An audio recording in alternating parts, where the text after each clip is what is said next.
Kababayan ko, naririto ako muli upang tuparin ang ating katungkulan at magbigay ng ulat sa inyo tungkol sa estado ng ating bansa at sa mga ginagawa ng inyong pamahalaan. 1 taon na ang nakalipas mula noong huli akong tumayo rito upang ilantad ang katiwalian na nadiskubre namin sa mga flood control project. Gaya ng aking ipinangako sa inyo, nagsagawa tayo ng malawakan at malalimang investigasyon na walang pagkikiling kahit kanino man. Masusi nating sinuri at sinundan kung saan tayo itinuro ng ebidensya.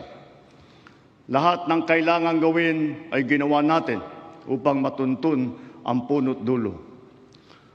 Mayroon ng mga unang nakasuhan at nakulong, mga kontratista, matataas na opisyal, pati na mga mambabatas.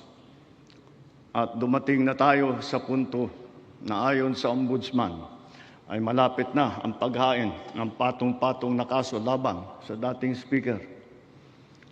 Masakit man sa akin ito, ngunit kailangan nating gawin ang tama. Hindi ako pangulo ng aking pamilya. Hindi ako pangulo ng aking kaibigan.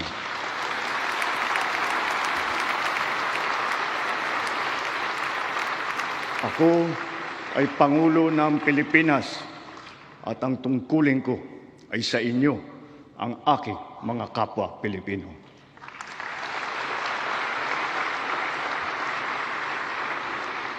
Kaakibat ng mga naisampang mga kaso, tiniyak ng inyong pamahalaan na mababawi mula sa mga nagsabwatan ang nakuha nilang pera ng taong bayan.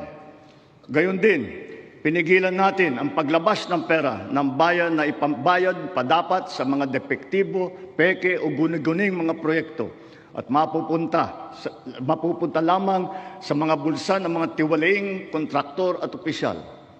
Halos 25 bilyong piso ang halaga ng nabawi, frozen at napreserbang mga pera at ari-arian ng mga akusado.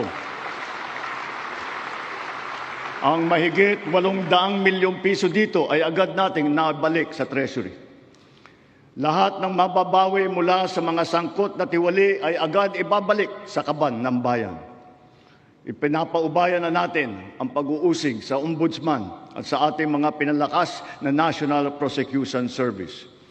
Nananalig din tayo sa makatarungang hatol ng hukuman.